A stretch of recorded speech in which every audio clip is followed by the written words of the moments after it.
Fala galera, sejam bem-vindos a mais um podcast da Our Body Papo e Saúde. Hoje eu estou aqui com a Fabiola Barreira, que já faz parte da equipe da Our Body, e hoje ela apareceu aqui e aí vai somar com a gente no nosso podcast, porém ela só fica nos bastidores. Seja bem-vinda, Fá. Muito obrigada, viu? E hoje estamos também na presença do grande e ilustre Dr. Caio Uemura, médico cirurgião plástico. Seja bem-vindo, doutor. Muito obrigado, Rei. Fabi, é um prazer estar aqui no podcast da Our Body.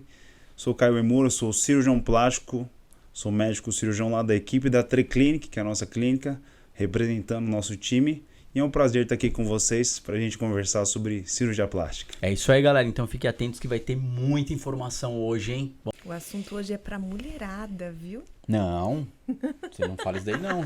Ele é médico cirurgião geral.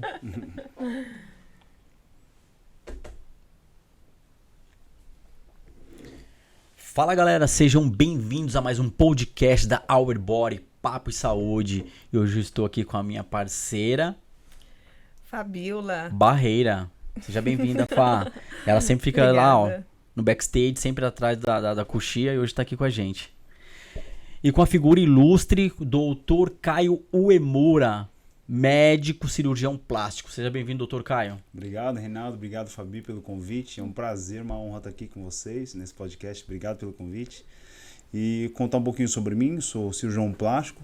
Minha especialidade é contorno corporal. E eu vim aqui, além do meu nome, em nome da clínica, a Treclinic, que é o que dá o nosso suporte em torno dos nossos pacientes, para que a gente consiga dar um atendimento de qualidade humanizado para todos esses pacientes que procuram o nosso trabalho. Muito legal. Incrível. É isso aí, gente. Hoje o assunto aqui tem muita coisa, a gente vai sanar muitas dúvidas. Povo de casa aí, fique atento, beleza? Mas antes da gente iniciar aqui o nosso podcast, o nosso bate-papo, entra lá, ó, clica, aciona o sininho, compartilha, vamos fortalecer aí, tá bom? Doutor, o Brasil é pioneiro em cirurgia plástica, isso é verídico? Isso mesmo, Reinaldo. Nós já somos o campeão do mundo de fazer cirurgia plástica, né? Já superamos os Estados Unidos, que antigamente era o primeiro lugar, e o México, que vinha em sequência, né? Ano passado foram 1.500.000 cirurgias, e nossa equipe fez parte dessas cirurgias aí que aconteceram no ano passado. Então já somos o campeão mundial. Só falta vir um X esse ano, né? É isso aí, o Brasil sendo referência, hein, em plásticas. Muito bom, isso aí. Vai com você agora, Fabiola Barreira, estreando aqui na sua pergunta. Doutor, todos os médicos cirurgiões plásticos fazem todos os tipos de cirurgia ou tem as suas especialidades? Boa pergunta, Fabi. A gente tem algumas subespecialidades dentro da cirurgia plástica, né?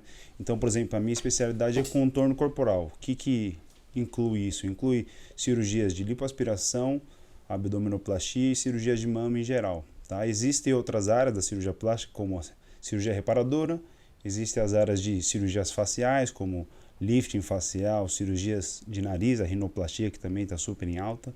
Então, existem essas subdivisões dentro da especialidade de cirurgia plástica. Legal.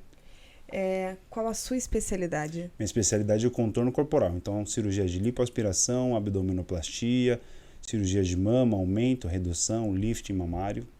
Você faz nariz? Nariz, rosto, eu foquei muito nessa área de corpo corpo. para que a gente conseguisse cada vez entregar um resultado melhor. Eu acho que a cirurgia plástica é como se fosse a vida, né, Sim. Reinaldo? Se a gente não tiver um foco, a gente não tem um sucesso pleno. Então, eu foquei muito nessa parte de contorno corporal para que a gente conseguisse só fazer isso e cada vez melhor. Se tornando referência ali, Exatamente. né? Tá certinho. Doutor, eu tenho uma curiosidade. O que é lipo HD e as ferramentas, né? A tecnologia para realizar Ótimo. esse Essa cirurgia procedimento? está super em alta, né? Acho que todo mundo que está assistindo a gente já deve ter ouvido falar. A Lipo HD vem do inglês mesmo, e é a High Definition, né? Que é uma lipoaspiração de alta definição. Aqui no Brasil a gente está falando sobre a LAD, né? Que é a lipoaspiração de alta definição, é a tradução. Então essa cirurgia se refere a uma alta definição do quê? É uma alta definição de músculo, tá? Então é um engano muito grande o paciente achar que a gente vai definir gordura. Então, se a gente desenhar gordura, se esse paciente eventualmente, que é o que a gente não quer, engorde, ele vai engordar de uma forma muito estranha se a gente definir gordura. A musculatura não. Então, no final de tudo, o paciente que tem uma melhor musculatura, uma massa muscular melhor, é o que vai ter melhor resultado de definição, porque a gente define músculo, certo? Sim. Algumas tecnologias a gente associa nessa cirurgia de lipoaspiração de alta definição para que a gente consiga gerar uma retração da pele. Então, ao mesmo tempo que a gente tira a gordura de umas regiões que incomodam, a tendência é a gente gerar flacidez. Tá? Então a gente usa algumas tecnologias de retração de pele para que ao mesmo tempo a gente trate gordura e trate e previna a flacidez da região. Então são tecnologias de radiofrequência cirúrgica. Hoje as principais do mercado são as que nós temos na clínica, que é o BodyTite e o Renuvium. Tá? Essas são as maiores tecnologias, promovem uma melhora de 30% a 40% da flacidez no paciente que tem uma queixa sobre isso também. E é feito tudo junto. Esse procedimento é feito ao final da lipoaspiração. Todas as regiões que a gente retira a gordura, a gente faz a aplicação dessa tecnologia na região. Para dar uma enxugada, uma colada na pele. Isso, para dar uma colada na pele em direção ao músculo. Legal. E aí, seria o que, esse procedimento, doutor? Falando assim, você falou que vai fazer... fez a cirurgia e depois vem com o procedimento. Sim. Seria como, assim? A gente tem uma ponteira, né? Então, é uma ponteira descartável que utiliza uma em cada paciente.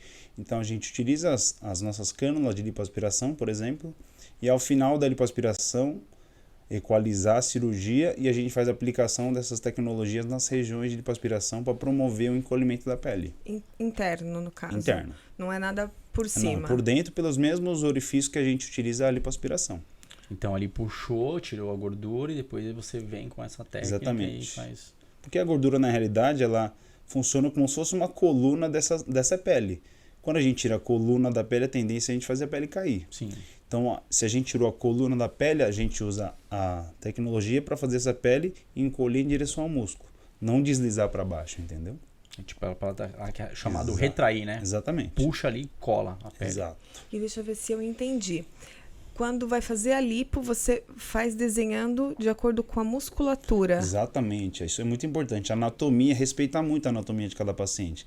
Não dá para eu colocar um gabarito, entre aspas, no abdômen do Reinaldo e colocar em um outro homem, por exemplo. Cada um tem a sua anatomia, né? Então a palpação durante a marcação cirúrgica é muito importante para que a gente consiga entregar um resultado natural que seja compatível com a anatomia de cada paciente. No caso, uma curiosidade particular.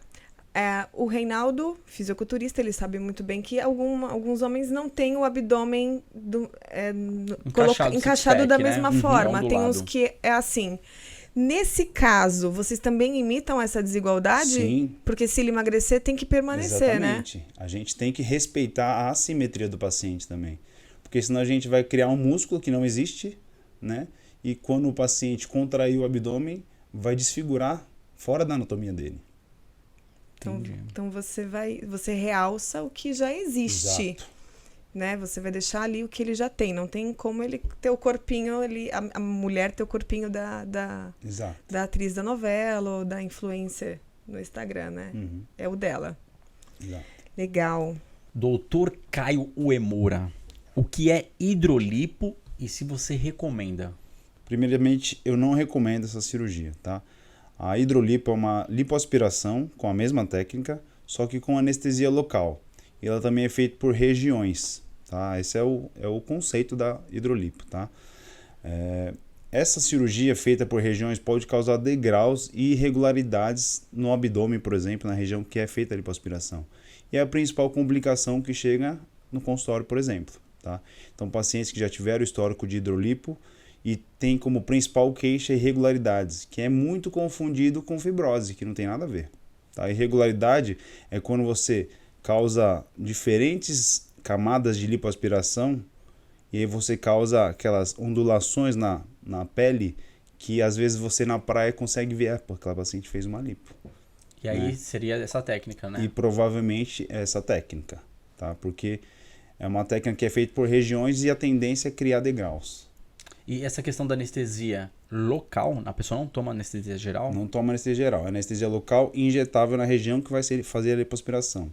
E do ponto de vista geral, é muito importante que todo mundo entenda que existe uma dose tóxica também de anestésico. Então, se você vai fazer, por exemplo, na região total do abdômen, que é uma região grande, você utilizar um anestésico em excesso, e vamos supor que você esteja fazendo uma clínica, que Deus livre, né? Você pode ter uma intoxicação pelo anestésico, porque tem uma dose tóxica e você pode convulsionar, ter uma parada cardíaca, tudo aquilo que a gente quer evitar numa cirurgia plástica. Ou seja, o paciente estando consciente ali já gera uma tensão, né? Para o próprio paciente. Já aumenta a frequência cardíaca. Aí o médico que faz esse procedimento, ele vai entrar com anestesia. A partir do momento que não estiver pegando mais, ele vai aplicando. E aí é onde pode ocorrer o excesso, e ocorrendo o excesso vem essas vamos falar assim, os agravamentos, né? Exato. Então, a hidrolipo, ela tem uma propaganda, entre aspas, que é um procedimento mais rápido, que você não precisa ser internada, que você faz a cirurgia e vai para o trabalho. E é uma coisa que eu acho muito perigosa. Eu acho... Entendeu? Não só pelas complicações que ocasionam no resultado cirúrgico, como nas complicações que podem acontecer devido ao procedimento em si. Legal explicar para o povo de casa, né? Então, aquelas bolinhas que a gente normalmente vê no abdômen quando ele não está, né, tão igual, lisinho, é muito provável que tenha sido hidrolipo. Isso. É uma das coisas que a gente mais recebe no consultório é sobre isso. Irregularidades na região abdominal e costas são decorrentes de procedimentos de hidrolipo. É uma fibrose, é isso? Não, é o diferente de fibrose. Fibrose é uma coisa que a gente espera de qualquer cirurgia. A questão é, a fibrose está organizada? Ótimo. A fibrose está desorganizada é quando dá aquelas retrações na pele do abdômen, por exemplo. Irregularidades é quando acontece a aspiração de várias camadas de gordura de uma forma equivocada, tá? E aí você cria aquelas irregularidades que você não consegue consertar. Muitas pacientes procuram a melhora com isso, só que a gente não consegue nunca melhorar 100%. E às vezes uma coisa que é impeditiva, a paciente, eu não consigo usar um biquíni porque eu tenho isso aqui, doutor.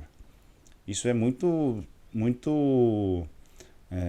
tem um impacto muito grande social para o paciente. A gente quer melhorar, mas também não consegue falar que vai melhorar 100%.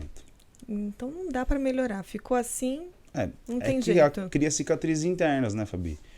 Mesmo que a gente não consiga ver por dentro, na região que vai fazer a lipoaspiração, segunda, terceira, existem cicatrizes internas, né? E a gente não consegue tirar uma cicatriz que já foi feita. A gente consegue, às vezes, melhorar. Entendi. Uma fibrose, então, não é esse caso? A fibrose tem tratamento. A fibrose a gente consegue reorganizar o tecido que às vezes está enrugado, desacomodado. Para isso, a equipe de fisioterapia auxilia nesse processo. Tem tecnologia para ajudar nisso, tudo isso. Doutor, qual a diferença de abdominoplastia inteira e a mini? Certo. Basicamente, a abdominoplastia convencional, que a gente chama, ela vai tratar a flacidez tanto acima do umbigo quanto abaixo do umbigo. Então, é um equívoco muito grande das pacientes delas acharem que uma mini abdominoplastia vai ser melhor porque o corte é menor, né? Às vezes o corte precisa ser maior para tratar todo o problema, porque a mini abdominoplastia vai tratar só do umbigo para baixo. Então, às vezes, trata 5 centímetros de flacidez. Se a paciente tem aquela pele na região assim, do estômago com uma flacidez grande, a mini abdominoplastia vai ser uma cirurgia que não vai sanar o problema, que é o que ela se sente de incômodo. Entendeu? Então, às vezes, a gente quer economizar numa cicatriz pelo medo de uma cicatriz e escolhe a cirurgia errada, né? Ou indica a cirurgia errada, mas a indicação precisa vai trazer um bom resultado. Entendeu? Então, eu sei que as pacientes têm medo da cicatriz. Qual é o momento de fazer uma cirurgia que envolva um corte? O momento é exatamente o momento que a paciente não vai se incomodar com a cicatriz perto do que ela se incomoda com o corpo hoje. Então esse é o momento. O momento não é o momento eu que digo. Não é o momento que a paciente diz que ela está insegura. É o momento que a cicatriz vai ser só um detalhe para ela perto do que está incomodando o corpo hoje. E essas duas, né? A mini quanto a inteira, elas amarram os músculos? Nas duas é possível fazer a amarração do músculo, tá? Mas a paciente tem que ter uma diástase, né? A diástase é um afastamento da musculatura na região do abdômen, que às vezes promove um aumento do volume da barriga, né? E uma perda da cintura lateral. E isso melhora bastante com a mação do músculo. Em alguns casos, na maioria dos casos, na verdade, a gente associa a lipoaspiração quando vai fazer a mini abdominoplastia ou abdominoplastia também. Então não é a mesma coisa. Faz a abdominoplastia e ainda dá para se fazer a lipo junto. Sim. Achava que era Não, a que um era um, a outro técnica era mais outro. consagrada de abdominoplastia é a lipoabdominoplastia. Que a gente consegue conciliar 2 cirurgias de contorno corporal. Então a gente trata um pouco de gordura localizada e ao mesmo tempo trata aquela flacidez que é excessiva. Entendeu? Então a gente associa essas 2 cirurgias de contorno para conseguir entregar o melhor de resultado para a paciente. Legal. E no caso, na hora de amarrar ali, se tem necessidade ou não, assim, se eu quiser ficar com a cinturinha mais fininha, tem como amarrar para deixar mais fininha? Sim, geralmente mesmo não tendo a diástase? gente quase sempre dá uma aplicatura no músculo, porque uma flacidez normal da musculatura abdominal é comum. Então a gente só precisa identificar se é uma diástase leve, moderada, avançada, para a gente calcular qual vai ser o fechamento dessa sutura. Legal. Tá? Entender qual vai ser a necessidade, né? Isso. E pelo que eu entendi, então, em relação à mini e a comum, né, a abdominoplastia, é mais em relação a quem precisa mesmo. Às vezes uma mini já vai resolver. Sim. Não... A mini é mais para casos mais específicos. É? Entendeu? Que tipo? Por exemplo, flacidez só abaixo do umbigo, ou paciente que tem um posicionamento do umbigo alto no abdômen. Isso é comum em pacientes que têm um tronco longo, né? Então, por exemplo, uma das queixas principais nas pacientes que têm flacidez abdominal é o famoso umbigo triste. Já ouviu falar? Uhum. Então, o umbigo triste demonstra que tem flacidez acima do umbigo. Então, se a paciente quer fazer uma mini, por exemplo, uma mini abdômen, ela não tem umbigo triste, o umbigo é alto e tem flacidez só abaixo do umbigo, essa paciente é candidata. Entendeu? Porque a gente não precisa tratar o umbigo triste dela. Se a paciente tem um umbigo triste e quer fazer mini abdominoplastia, a gente puxando só embaixo vai ficar mais triste. Tem que, então, Exatamente. passou do umbigo, tira do já umbigo é para cima, aí já faz abdominoplastia convencional. normal. Então, mini é do umbigo para baixo, vamos dizer assim. Exato. Do Mini umbigo pra abdominoplastia, baixo. flacidez do umbigo para baixo. E no caso, eu tenho cesárea. Dá para fazer na mesma cicatriz A ali da gente cesárea? tende a usar a mesma cicatriz da cesárea. Que legal. Mas eu vejo que muitas pacientes têm a cesárea muito baixa. Ah, Então a gente calcula na região ali da região íntima 7 centímetros. Mas eu vejo que tem paciente que tem o corte 3, 4 centímetros. E às vezes dificulta trazer esse tanto de pele para a gente conseguir esconder ali na altura da calcinha. Mas a maioria das pacientes tem um posicionamento adequado da cesárea. e é algo novo esse negócio da cesárea baixinha? Porque antes era mais para cima, né? Mas eu Acho que converso com bastante mulherada, tá com esse negócio de ser baixinha até fui demais. no parto da minha cunhada, eu até conversei com a ginecologista, a obstetra, né? Eu falei, faz ali 7 centímetros da região íntima, se um dia ela quiser fazer abdominoplastia vai sobrar para mim, né? Sim. Então eu já Não fui faz junto tão no parto baixo. para poder fazer a sutura, ajudar nesse processo e conseguir programar o futuro, né? Que cunhado é cunhado, não tem jeito, né, Reinaldo? Sim, está dando uma ajuda ali, um suporte. E eu, como educador físico, eu vejo assim, nos homens, né? Eu atendo homens e mulheres, mas geralmente o homem tem aquela pochetinha. Tem essa procura também? Porque o cara fala assim, meu, sequei, pô, tô legal, a musculatura tá encaixada, perna, braço, peitoral, tá tudo legal. A parte superior do reto abdominal, mas o infra não tá legal, formou a pochetinha. Certo. E aí ele vai. É bastante comum. Isso é muito bom porque eu percebo que alguns pacientes homens têm exatamente esse acúmulo que às vezes é genético, né? E eu já operei, inclusive, pra você ter uma ideia, paciente que é Ironman, que tinha flanco, né? Que as pessoas chamam de boia de pneu. Sim. E tinha aquela gordurinha na região abaixo do umbigo, que as pacientes chamam de pochete. E ele falou, doutor, já fiz de tudo que você pode imaginar. Eu já fiz reposição hormonal, eu já fiz dieta restritiva 1 mês e eu só consigo atingir o resultado que eu quero se eu virar um cara extremamente antissocial. Por exemplo, eu não bebo e eu tenho o prazer de beber, ele contando. Eu vou numa festa, eu já vou jantado. Eu vou num restaurante, todo mundo come o que quer, eu sou o chato. Então eu cansei, eu quero fazer a cirurgia. Eu falei, pô cara, você tem um corpo muito bom já, né? Eu entendo que você se cuida já. E o bom é que a cirurgia é indicada para essa pessoa, que ela tem um detalhe, que uma gordura localizada E passou 15 dias, o cara tava bem, porque tirou aquilo lá de uma forma muito assertiva, sabe? Foi lá e tirou uma coisa que incomodava ele. Hoje ele fala, pô, doutor, eu consigo tirar minha camisa, eu passeio de barco tranquilo, e sou um cara muito mais feliz. Eu devia ter feito cirurgia muito antes, né? Eu já fiz muitas reposições hormonais, coisas que são ótimas também para o homem, mas ele não conseguia atingir o objetivo. Então esse é um exemplo muito legal. A gente hoje operou um cara que é Iron Man. Pô, quem acompanha aqui o Our Body sabe o que é o Iron Man, né? Sim. O nível de disciplina, de treino, de alimentação, e o cara não conseguia. Geralmente acontece isso com algumas pessoas mesmo. E assim, você falou uma coisa muito bacana, eu vou fazer uma pergunta como se fosse o público de casa. Então a gente falou sobre o abdômen, aí você falou sobre o flanco, as laterais. Ela entra em um outro nome de cirurgia ou ela entra nesse mesmo contexto? Entra no mesmo contexto, né? Porque eu não faço cirurgia de lipoaspiração por regiões, que exatamente legal. Entra naquela questão da hidrolipo. Porque imagina, se você fizer a região lateral do abdômen e não fizer na frente, você vai tirar aqui 10 centímetros de gordura, você vai deixar os 10 centímetros de gordura na frente, você vai criar um degrau, entendeu? Esse que é o problema, no meu ver, da hidrolipo ou da lipoaspirações seriadas, né? As lipoaspirações por partes. Eu vejo um problema nesse pós-operatório, tá? Então, por isso que quando a gente vai pensar em fazer uma lipoaspiração, a gente engloba frente e costas. Falando, mano, eu quero fazer as costas, mas se você não fizer nas costas, vai dar um degrau. Porque a gente quer tirar, por exemplo, na frente a camada de gordura. A gente vai deixar a camada de trás. Você vai até a lateral é abdômen, do lateral para as costas é costas, são costas, né? E aí você vai tirar aqui na metade, vai ficar com um degrau na lateral do abdômen. O que não é esteticamente aceitável. Sim, e aí cada paciente você avalia, né? Não tem como a gente... você deu uma resposta, né? Geral, porém, não dá pra gente individualizar cada paciente. Ó, é só o abdômen, não. Vai lá, avalia, é abdômen.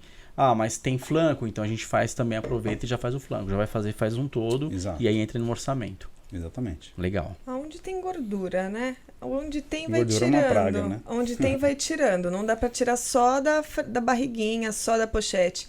Se tiver ali nas costas, isso é legal, tem que tirar. Fabi, porque não pode ser feito em regiões que tem continuidade. Por exemplo, você vai fazer na coxa, a coxa é uma região só, entendeu?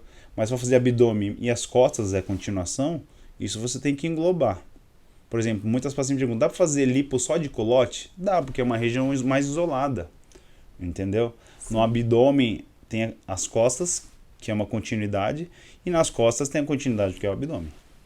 Sim. Então, o paciente chega lá para fazer o abdominoplastia, ok? Certo. Aí ele fez. Aí tem um culote, entra o culote. Aí o orçamento sobe, né? Cada região envolve um tempo cirúrgico, né? E às vezes um material específico também para cirurgia.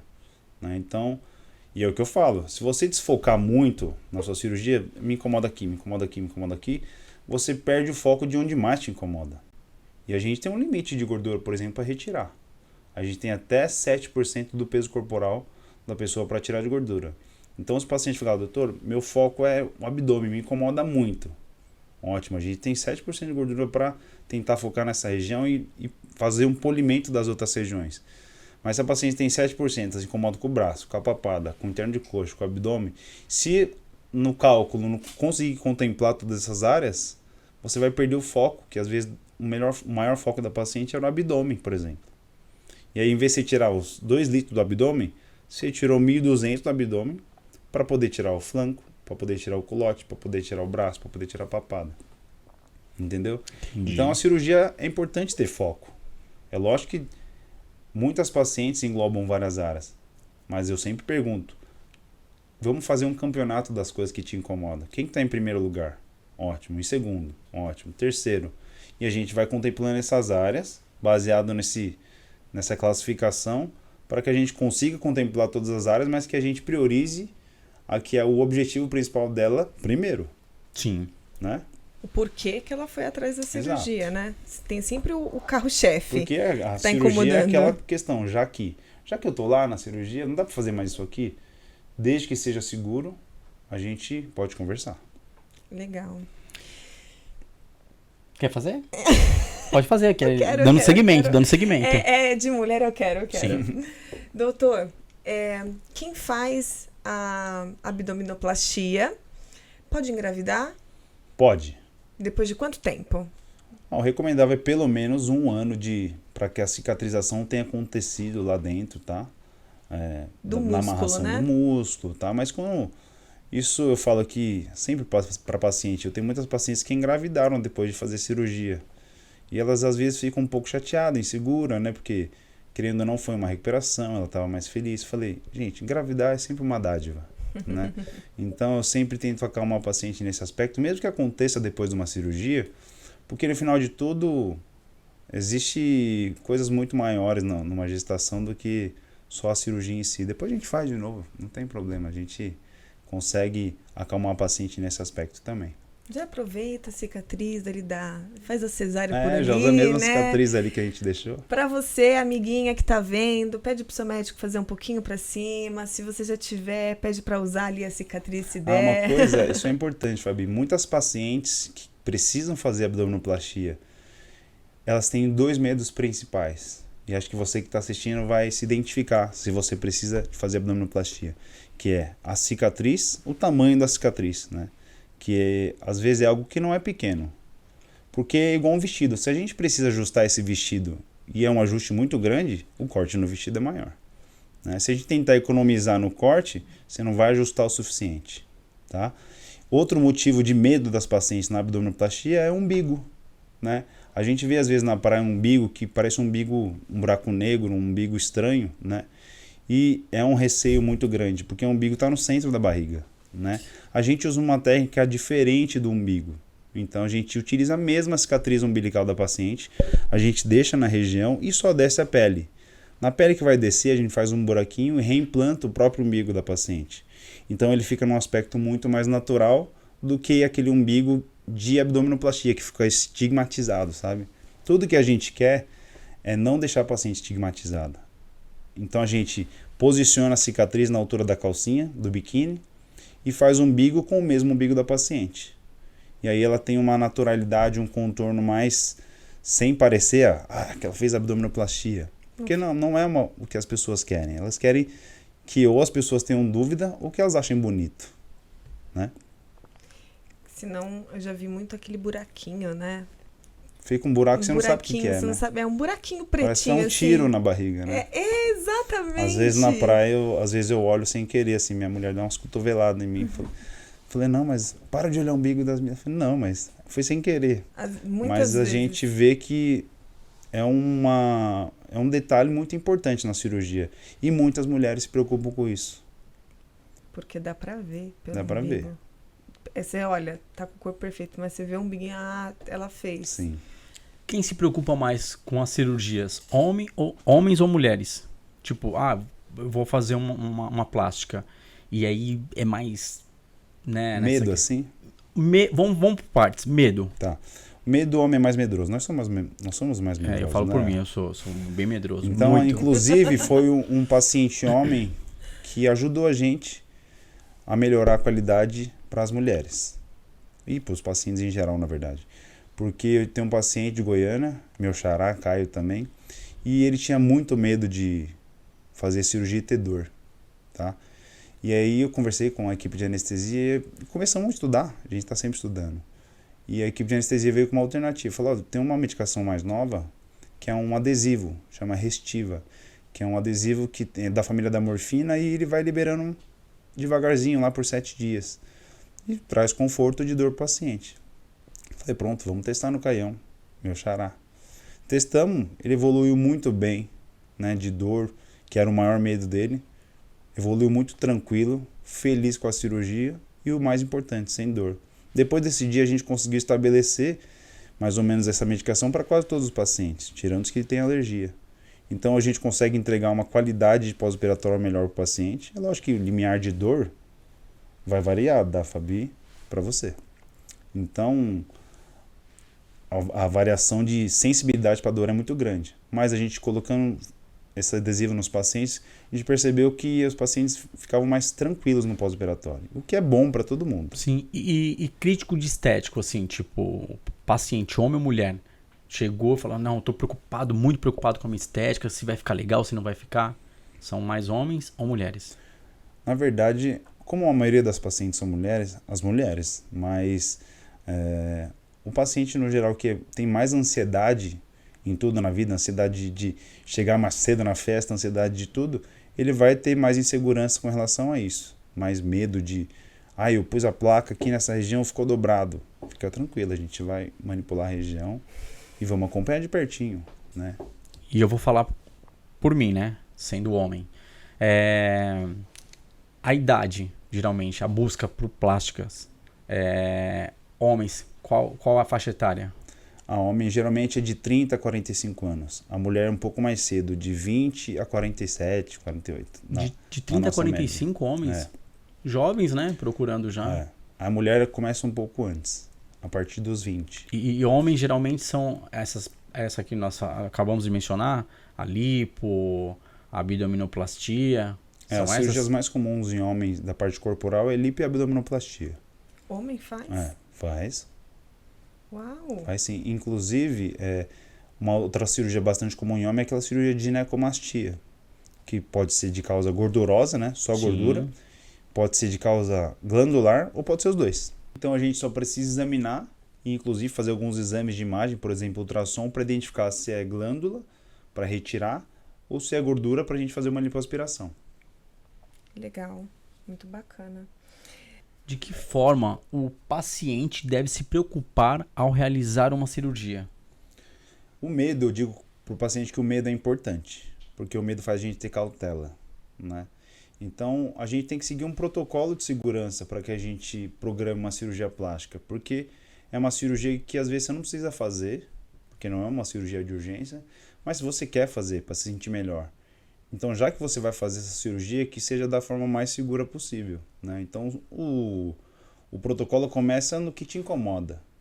E no nosso examinar do paciente, a gente consegue identificar também a complexidade do caso, tá? Então, esse é o primeiro passo para a gente tornar uma cirurgia segura. Os próximos passos são com relação a operar num hospital, tá? Por exemplo, uma cirurgia de grande porte, por exemplo, que dure 3 horas para cima, tem que ser feita em ambiente hospitalar, que tem um centro cirúrgico muito bem equipado, com equipe de anestesia, com equipamento de anestesia de última geração, materiais de última geração e uma UTI de retaguarda, tá? Graças a Deus, nunca precisamos utilizar UTI, mas se precisar tem que ter, né? É uma precaução que a gente tem que ter sempre a mais para não precisar usar, tá? O último passo da segurança para fechar o ciclo de segurança da cirurgia é com relação ao pós-operatório. Então a gente tem que fazer uma cirurgia e acompanhar o paciente, né? A gente, além de estar sempre perto do paciente, a gente montou uma equipe de pós-operatório, por exemplo, na clínica, de fisioterapeutas que cuidam dessa evolução do pós-operatório do paciente. Então a maior vantagem é que, às vezes a paciente está na clínica, ela não tem uma consulta comigo. Só que ela está lá fazendo drenagem pós-operatória e eu estou lá e eu vou vê-la. Então quanto mais a gente se vê no pós-operatório, mais tranquilo eu fico. E a paciente também fica mais tranquila, porque ela me vê, ela vê que eu estou acompanhando de perto a evolução, né? E fora isso a gente tem, além de mim como cirurgião, temos outros cirurgiões na clínica, tem a minha esposa que é dermatologista também. Então, tendo uma equipe médica ajudando a cuidar dessa paciente, ela se sente melhor assistida, se sente melhor cuidada, né? Então, isso é como o paciente deve programar a cirurgia, baseado na segurança. Isso é incrível, né? A paciente não se sente abandonada também. Exatamente. Né? Eu falo, quanto mais a gente opera, a tendência é a gente acabar se afastando do paciente, mas nós queremos o contrário. Queremos cada vez estar mais próximo, né? Porque a gente estando próximo, a gente consegue acompanhar mais de perto o paciente, né? Fazer sentir mais bem acolhido e, consequentemente, isso vai influenciar no resultado da cirurgia. E o que a gente busca é resultado. Então, dando seguimento à pergunta, o que você colocou aqui foi bacana. E, assim, você falou, já peguei vários casos. Então, você pega um caso que você acha que a pessoa não é necessária a pessoa fazer uma cirurgia. A sua clínica, eu tô falando a sua, não falo pelas outras. Sim. Então, você também já falou, não precisa. Já pegou casos assim? Tipo, olha, você não vai fazer cirurgia porque não é viável. Já peguei casos assim, de pacientes que, por exemplo, têm muito pouca gordura e querem fazer uma lipo, né? E a gente tem que avaliar, porque quanto menos gordura você tira, menos riscos tem a cirurgia. Então, se a paciente se incomoda tanto com aquilo, por que você não vai fazer? Se o risco é menor, se a gente precisar tirar menos gordura. E eu já fiz cirurgias, por exemplo, em pacientes com esse quadro, com muito pouca gordura, que fizeram a cirurgia e ficaram muito contentes. A autoestima mudou muito. Então, quem sou eu para julgar a queixa de alguém? Quem sou eu para definir se essa pessoa precisa não fazer a cirurgia? Lógico que existem alguns casos que pode acontecer um dismorfismo corporal. Você que foi atleta, Sim. sabe que existe dismorfismo corporal. Dismorfismo corporal, para quem está acompanhando a gente, a pessoa não se enxerga da forma que ela realmente é. Né? Então, esses pacientes a gente precisa identificar e ajudar a tratar ele. Né? E o tratamento não é cirurgia. O tratamento, às vezes, é uma coisa muito maior. Sim, Ajuda psicológica, Sim. psiquiatra, neurologista, uma equipe multidisciplinar clínica, não cirúrgica. Tá. Legal colocar isso daí para as pessoas também entenderem. E aí, outra questão também que eu quero entrar é que você falou, o Brasil, né, é o pioneiro hoje no mundo em cirurgias plásticas, para as pessoas não verem também cirurgia plástica como um bicho-papão. Né? A nossa intenção aqui é dissipar a informação, né? E aí você falou, o ano passado a sua clínica bateu mais ou menos quantos? 630 e poucas cirurgias. Mas aí, às vezes, o mesmo paciente faz 2, 3 cirurgias. Sim, as então, combinadas, se for contar, 1.100 cirurgias deve dar. Bastante cirurgia. Bastante E aí cirurgia. você falou aqui para nós que, graças a Deus, ninguém teve que ir para UTI. Graças a Deus. Ou seja, o sucesso é muito mais eminente. Muito. No caso dele, né? No caso Porque dele. Porque a não dá gente pra é muito chato com o nosso lema mais incisivo assim na preparação cirúrgica é com relação à segurança.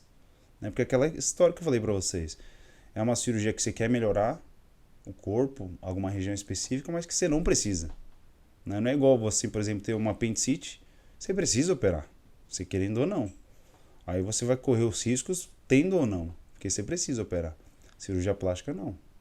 Então, já que você não precisa, a cirurgia tem que estar redonda. Se você chegar para fazer sua cirurgia semana que vem, Fabi, comigo, e você tiver uma infecção de urina, por exemplo, eu não vou deixar você operar. Falar, mas, doutor, eu falei pro pessoal lá do salão que eu vou fechar, que eu vou operar, já tirei férias, já arranjei gente para cuidar do meu cachorro. Eu falo, eu entendo, mas eu sinto muito. Porque minha função não é te colocar em risco porque você quer correr risco. Minha função é te brecar, às vezes. Né? Então, a preocupação com a segurança é tamanha que a gente não aceita o exame 99% normal. É só 100. Né? A gente só aceita as alterações que a gente espera achar, por exemplo. Para fazer uma abdominoplastia, a gente espera achar uma diástase. Mas exames, infecção de urina, anemia, não pode ser aceitável para fazer uma cirurgia com essas alterações. E operar em hospital é um ponto muito importante, tem que ter estrutura. Né? Se a gente tem estrutura, a gente tem uma equipe de anestesia também que só faz cirurgia com a gente. Então o anestesista sabe até a música que eu gosto de ouvir.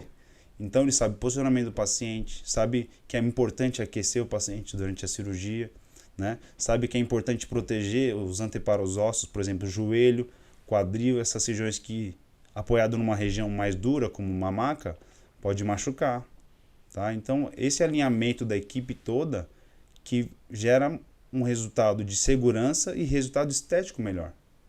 Né? Então a gente pega muito nesse ponto. A gente tem reuniões com a nossa equipe de fisioterapia para que a gente consiga, temos 3 fisioterapeutas, para que a gente consiga desempenhar o mesmo papel, independente de quem seja o profissional que esteja fazendo. A reunião clínica dos cirurgiões é a mesma coisa, para que a gente consiga ter resultados muito bons, sempre estando dentro do limite de segurança. Bacana. Eu vou dentro do mesmo segmento. Então, aí você pegou e falou tudo isso.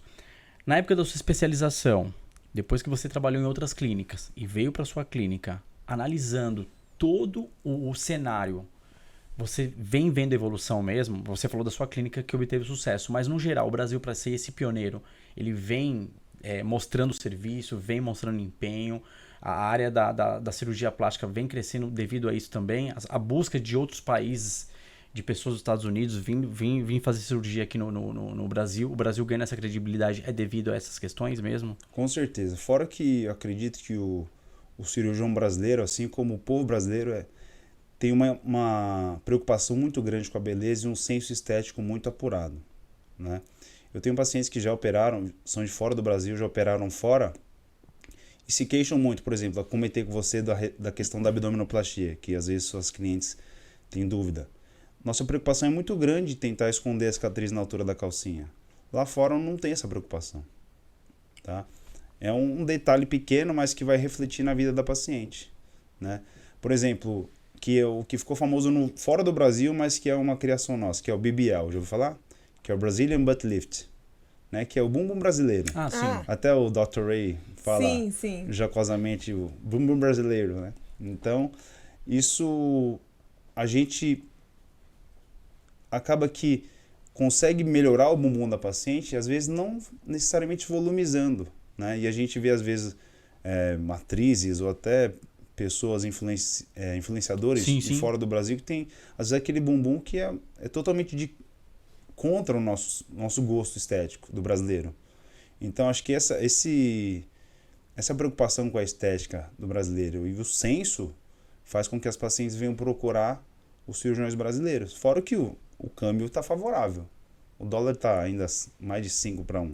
Mais de 5 para 1. Então, você que é de fora do Brasil, venha nos visitar. Cá. O euro também não está barato, né? Não, o euro tá 6, né? O dólar está mais baixo. Está mais baixo, O dólar então, ultrapassou. Venha nos visitar. Então, assim, esse sucesso é devido a tudo... Porque, assim, você trabalhou em outras clínicas, vamos lá. E nas outras clínicas, teve complicações ou mais sucesso? Graças a Deus, sucesso. Nada de complicações. Nada de complicação. A realidade é que quando a gente sai da zona de conforto, que nem eu acredito que você saiu também montando o Arbori, sim.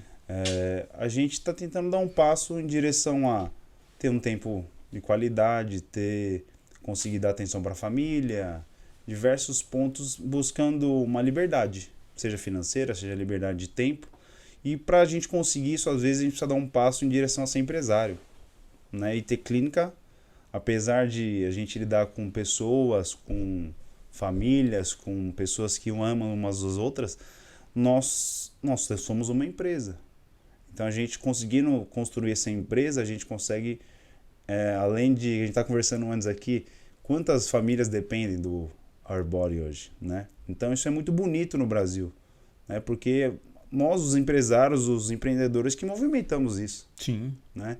Então, para dar esse passo é difícil. Só que a gente vendo todo esse contexto, essa batalha e como que a gente consegue gerar um pouco da economia, mesmo que a gente seja pequeno, né? No meio de tantas empresas grandes, a gente entende que é uma missão também. Né? Tanto como empresário quanto como médico. Porque eu tenho essas duas luvas, né? A luva de cirurgião e a luva de empresário. Tem que estar antenado nos dois, Exato. Né? Não dá para perder o foco. Viu, galera? Exatamente. De casa, então, inscreva-se no canal. Fortalece lá. É muito importante sempre a gente falar isso da questão do canal, né? Deixando um pouquinho aqui. Porque, assim, você clicando e inscrevendo-se no nosso canal aqui da Arbori, o algoritmo começa a entregar. Então, essa informação de qualidade que você está vendo aí agora, ela pode ser entregue aqui para o mundo, né? Brasil, nosso podcast já chegou na Índia, nosso podcast já passou em Miami e a gente está ganhando autoridade. Nós estamos também no Spotify, estamos no Amazon Prime, vamos entrar no Apple. Então, fortalece lá, clica, inscreva-se, compartilha, ativa o sininho e vamos aí, fortalecendo e dando seguimento aqui ao nosso podcast. Com a nossa querida aqui, Fabiola Barreira. Agora você, Fá, quebra tudo. Não esquece de comentar também, deixar aí o assunto que você quer ver aqui, tá? Quanto mais você interage, mais conteúdo nosso vai estar aparecendo para você. Eu vou tirar uma dúvida bem pessoal, porque eu já vi muitas pessoas relatarem. Então, eu quero saber, existe algum procedimento que pode ser feito em clínica particular ou todos, de preferência, no hospital? Existem sim, Fabi. Existem, por exemplo, correções de pequenas cicatrizes, retiradas de algumas pintas que incomodam, mas eu sempre foco em pequenos procedimentos, como, por exemplo, uma anestesia local, um procedimento que sangre pouco, né? Então, a gente consegue entender e até os órgãos fiscais entendem que esse é um procedimento seguro para se fazer em clínica. Né? Os demais que vão envolver um potencial sangramento, uma necessidade maior de anestesia, uma necessidade de monitoramento com mais afinco, né? A gente entende que é sempre melhor levar para o hospital. Como a lipo que nós estávamos falando, que usam Anestésico local, né? local, a por exemplo. hidrolipo, eu já ouvi muitas pessoas falarem que fez hidrolipo em clínica. Sim, é muito comum. Que inclusive A gente, levantou para o médico e se viu no espelho como que estava ali, uma coisa a gente meio... tem que sempre medir o risco das coisas, né? A gente não pode procurar uma coisa que seja só confortável pra gente, né? E que também pensar só no preço. É uma coisa que às vezes divide água, né? Mas pensar só no preço para uma coisa que envolve saúde, a gente tem que ter mais cuidado ainda do que comprar um produto, né? Um produto, sei lá, comprar uma camiseta preta de 50 ao invés de comprar uma camiseta preta de 500. É uma camiseta preta, mas cirurgia envolve saúde, envolve risco, né? Então a gente tem que ser muito mais criterioso nesse aspecto, no meu ponto de vista, do que uma compra de um produto. Que envolve vida, Lógico, né? É o mais exatamente. importante. Não adianta ficar bonita se não for para desfilar, né, Exatamente. doutor? Não adianta querer fazer tudo. E Doutor Caio, até quantas cirurgias podem ser feitas no mesmo paciente em um dia? Certo. Geralmente a gente acaba avaliando o balanço corporal do paciente, Reinaldo. A gente analisa o corpo em alguns pilares, tá? Então, por exemplo, a gente examina o paciente, tem uma queixa de mama. Então, ela tem uma queixa de flacidez da mama, por exemplo, tá? A gente tem que avaliar o grau de flacidez dessa mama. Se é um grau leve, é uma cirurgia menos complexa. Se é um grau avançado, é uma cirurgia mais complexa, certo? Abdômen, a gente tem que ver a quantidade de gordura. Se é uma quantidade de gordura avançada, é uma cirurgia mais demorada. Se é uma quantidade de gordura leve, é uma cirurgia mais rápida, tá? Então, minha cabeça vai sempre calculando o risco quando a gente examina. Então, se eu vejo uma paciente com uma mama com uma flacidez muito avançada, um abdômen com muita gordura, eu já entendo que essa paciente talvez tenha que escolher uma das duas cirurgias para fazer. Ou que ela programe melhor a cirurgia, ajuste esse balanço corporal, ou seja, diminua a gordura e aumente massa muscular para a cirurgia, e a gente vai ter uma cirurgia mais segura, porque a gente vai precisar tirar menos gordura, a cirurgia vai demorar menos tempo, a cirurgia vai sangrar menos, a cirurgia vai ter menos anestesia. Então ela deixou a cirurgia mais segura e ao mesmo tempo com um resultado melhor. Então a melhora da cirurgia não se faz só com a cirurgia, se faz antes da cirurgia. Isso é importante. Ou seja, não engloba o número de cirurgias, né? Engloba, tipo, segurança e qualidade. Exatamente. Então, eu entendo que as mulheres às vezes querem resolver todos os problemas de uma vez só. Desde que a gente examine e identifique, é possível, dentro da segurança e dentro de uma possibilidade de bom resultado, aí eu vou falar, não, dá pra fazer. E você fez quantas, então, em um dia? A margem, assim, tipo, nenhuma paciente. Por Você exemplo, falou, são só ajustes e tem segurança. Sexta-feira passada, eu operei uma paciente que veio do Paraná para São Paulo para operar, paciente super querida, e ela passou em consulta em junho. Então isso aí faz 3 meses, né? 3 meses, né? 3 meses. E eu pedi para ela melhorar a composição corporal. Falei, você precisa perder um pouco de gordura para a cirurgia e você precisa ganhar massa muscular. Por que tem uma massa muscular melhor? Tem um metabolismo melhor, consequentemente a recuperação é mais rápida, né? Nós temos uma equipe multidisciplinar na clínica para poder auxiliar nesse processo. A gente tem nutrólogo, tem uma nutricionista e ela optou para acompanhar com a nutricionista. De junho para cá, ela melhorou muito o corpo, né? Então ela perdeu lá os seus 4% de gordura, tá? Não contando tanto em peso de balança, que você como bodybuilder sabe que o peso da balança atrapalha às vezes a cabeça, né? Então ela perdeu gordura corporal e ganhou massa muscular, né? Então ela chegou no dia da cirurgia, que foi sexta passada, muito melhor do que a primeira vez que ela passou comigo. Então foi possível fazer lipoaspiração, menor do que a gente faria lá em junho. A gente fez abdominoplastia, tirou o excesso de pele e a gente fez uma mastopexia, que é o lifting mamário, na mesma cirurgia. Se ela chegasse na pré-consulta de cirurgia, não tendo feito toda essa lição de casa, seria bem possível que eu falava para ela que não ia ser seguro operar. E eu já fiz isso. Semana retrasada eu suspendi 2 cirurgias, porque a lição de casa não foi feita. E se a lição de casa não foi feita, quer dizer que a responsabilidade é toda minha de fazer o bem na cirurgia. E a responsabilidade é bilateral. Sim. É minha e é do paciente, né? Então, se a lição de casa não é feita, não é porque eu sou ruim que eu não quero operar. É porque a paciente confia no meu trabalho. Eu não posso trair a confiança dela. Se eu operar ela não estando pronta, eu não vou entregar o resultado que eu sei que eu poderia entregar. Entendeu? Então essa preparação é melhor ela estar chateada comigo, porque eu cancelei a cirurgia dela, do que ela operar e estar chateada com o resultado. Entendeu? Então eu falo para o paciente, estou sempre do seu lado. Né? A gente conversa, a gente troca mensagem com os pacientes. Eu falo, me manda mensagem, se você tiver com dificuldade de treinar e fazer dieta, me fala. Porque eu já senti isso na pele, eu já pesei 130 quilos. Né? Eu consegui fazer com uma reeducação alimentar, atividade física, mudando minha cabeça. Sem né? cirurgia. Sem cirurgia. Parabéns. Nunca fiz ainda. Mas eu entendo que é difícil, é muito simplista falar para essa paciente que passou comigo em julho, olha, emagrece, se vira e volta daqui em 2 meses pra gente ver. Não, eu quero dar meios para ela, porque eu sei que é difícil. Dar meio é o quê? Dar um profissional que saiba fazer isso com ela. Porque é muito fácil a gente se perder, né? Quando a gente está naquele processo de emagrecer. Vamos fazer o projeto noiva. Vou casar daqui 3 meses. É difícil você conseguir essa toada 3 meses. Então, vou falando para o paciente exemplos que eu tive na vida.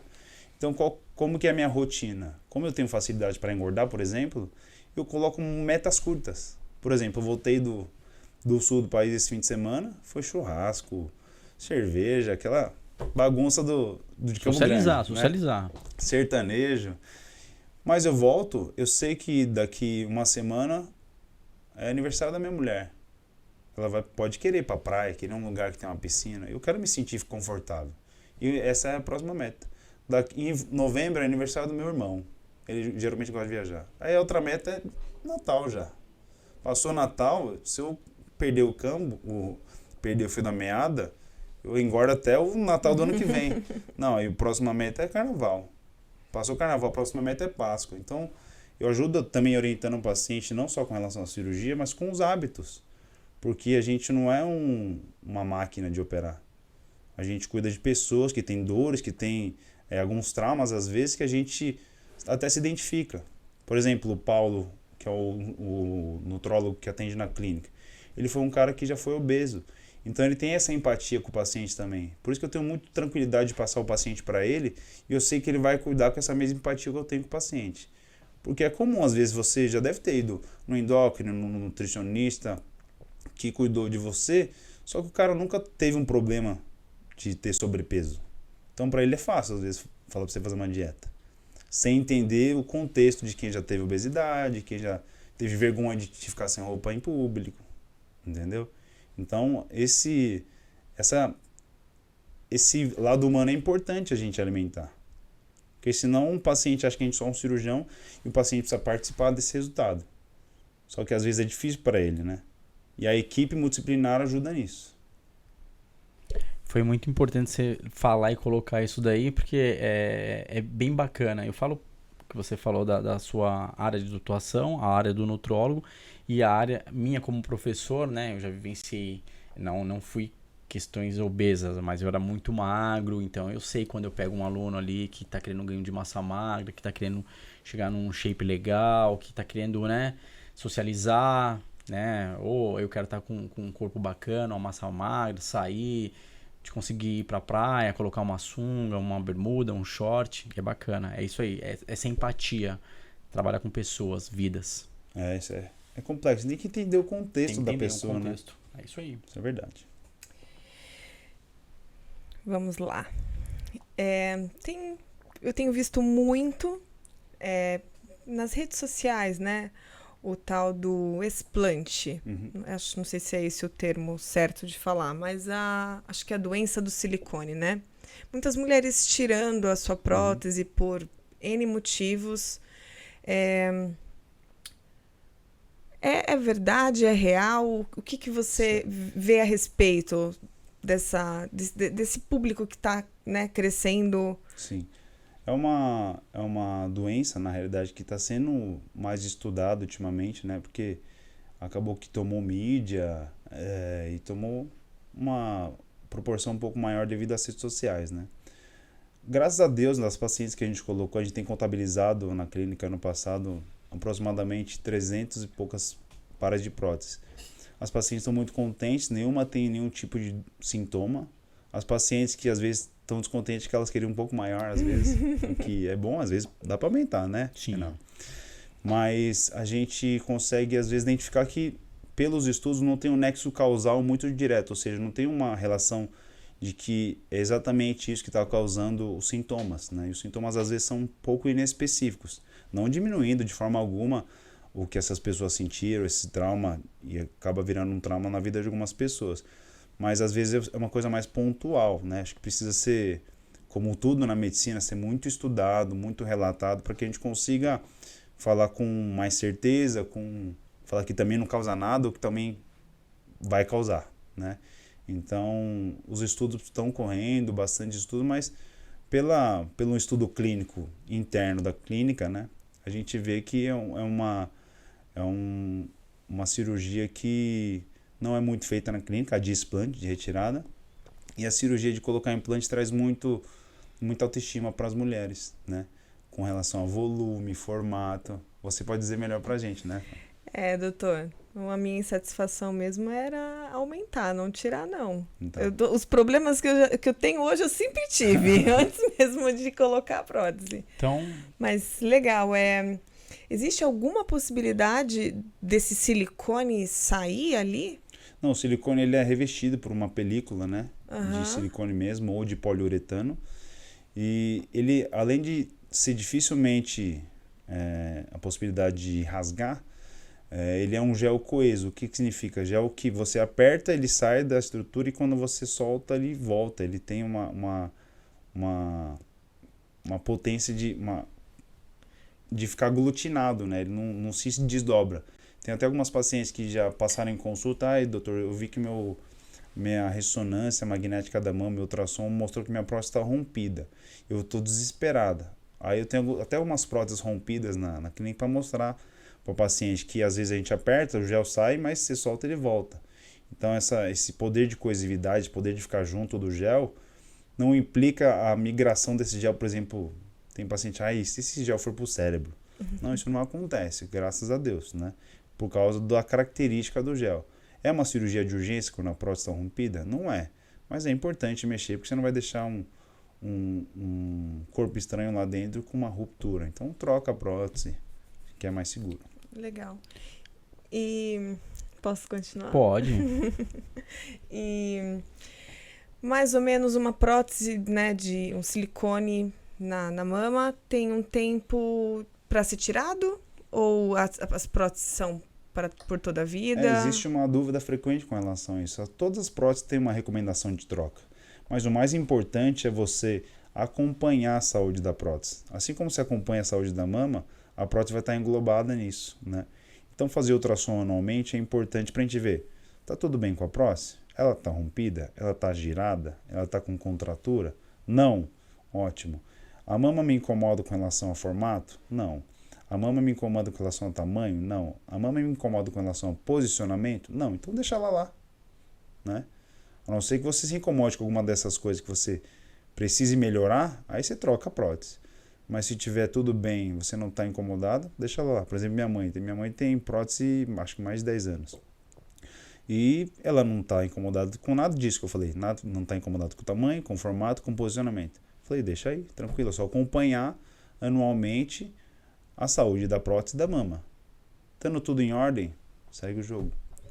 E qual a diferença de prótese por cima e por baixo do músculo? O que vai mudar, mais ou menos, basicamente é o plano.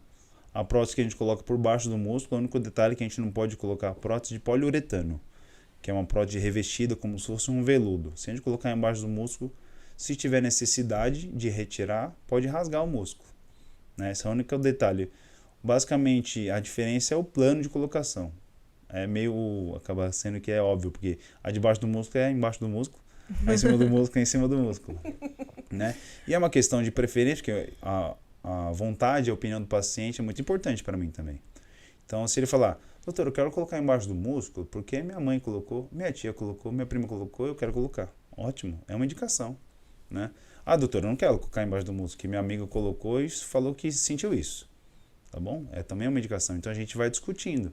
Eu não sou aquele carrasco na consulta. Não, você vai fazer o que eu quero. Vai colocar esse tamanho. Inclusive para o tamanho, que é uma dúvida frequente. Como que a gente escolhe o tamanho? Primeiro, o gosto do paciente. Sabe aquela história, meu corpo, minhas regras? É isso, né? Por quê? Quem vai usar a prótese é você. Então, se você quer grande, é o seu gosto. O meu gosto não importa. Minha função é examinar as medidas do tórax para ver se a prótese do tamanho que você quer vai caber. Agora, se você escolhe um tamanho que pode não caber no tórax e atrapalhar a técnica, aí eu não vou deixar. Aí eu vou falar, Fabi, escolhe um pouquinho menor, que na medida aqui da prótese com a medida do tórax vai encaixar. Aí você fala, então em vez de 500 eu quero 475, cabe? A gente bate a medida, cabe. Ótimo. Né? Então, o gosto é importante desde que ele não atrapalhe a técnica cirúrgica. Legal. Certo? Então, esteticamente, tem ou não diferença por trás ou na frente do músculo? Esteticamente tem. Tem? Tem. Qual Porque a na diferença? frente do músculo, como você tem uma camada a menos de algo que está recobrindo a prótese na frente do músculo tende a ficar com uma marcação, uma definição melhor do colo. Fazendo aquela ondinha. Ela fica mais arredondada, com uma definição do colo melhor. Então, por exemplo, você pega duas próteses, as duas próteses de 300 ml. A de 300 ml na mesma paciente, embaixo do músculo, vai parecer um pouco menor do que a mesma paciente com 300 ml na frente do músculo. Porque você vai ter uma coisa, uma estrutura a menos recobrindo. Entendeu? E uma vez que a pessoa teve prótese por baixo do músculo, ela consegue Dá pra trocar. voltar para frente E do vice-versa. músculo? Ah, é? Dá pra Legal. trocar. Então aí, ó, você que colocou de um jeito que quer nem eu mudar. e quer mudar, você pode colocar na frente. Aí Muito o legal. Reinaldo boiou nessa daí, ó. Não, mas a mulherada questiona muito Sim. isso. Eu coloquei por baixo justamente porque minha mãe colocou por baixo. Exato. E, É uma coisa que é nosso dia a dia. Então eu entendo quando a paciente fala, minha mãe colocou, eu sempre gostei da mama da minha mãe. Ótimo, é uma indicação. Por que eu vou não fazer a vontade dela e que é uma coisa que tá no dia a dia dela? Ou que entendeu? deu certo, né? Jogar Deu no time certo, que deu exato, certo, né? Entendeu? Legal. A gente tem que entender o sinal que o paciente quer também. Sim, não, mas eu tô atento, tô tão atento aqui Isso aí. que eu quero falar essa questão, ainda dentro da prótese de mama. A diferença por baixo ou por cima do músculo, a recuperação é a mesma? Geralmente por baixo do músculo tem um pouquinho mais de dor que a gente dá uma descolada por baixo do músculo. Então você que já fez supino, você sabe como dói Sim. o peitoral quando tem uma contratura, né? Então, às vezes o pós-operatório de prótese por baixo do músculo é um pouco mais dolorida, tá? Mas isso não impede que a gente faça esse tipo de técnica também. Exatamente. E É aí, a como dor. foi o seu aí? É a Conta pra dor gente. da beleza entrando. Exato. É a dor da beleza e o soninho da beleza. Gente, é a dor. Dói, mas vale a pena. A gente até esquece que quer mudar, depois quer aumentar. Valeu muito a pena. Eu senti dor, sim. Não é indolor. Porém, gostei do resultado. Faria bem de novo, legal. né? Várias vezes, se precisar. Semana que vem. Cada 2, 3 anos. Só não fico mexendo sempre porque, né, não tem necessidade, como Sim. você mesmo disse. Não adianta ficar indo atrás do médico, querendo sempre mexer, se não tem necessidade. Sim. E dando seguimento à questão da prótese também de mama, a busca hoje é para maior volume ou menor volume? Hoje eu percebo que as pacientes, principalmente as que vêm na clínica, procuram mamas de tamanho menor ou a moderada, que a gente classifica mama pequena, moderada, grande ou muito grande, né? Então isso é de gosto, né? Hoje o que eu percebo nas pacientes que vêm na clínica, o gosto principal é próteses pequenas a moderadas. Que volume é esse, né, doutor? Me fala melhor. Pequena é de 150, 180 ml, moderada de 250 a 350, né? Então, hoje em dia é difícil você passar de uma prótese mais do que 350 na média das pacientes que eu atendo. Então, Mas nem por isso a paciente que é 375 ou 400, se coincidir com aquelas medidas que a gente vai tirar da mama e é o gosto dela, a gente vai colocar. Sim. Certo?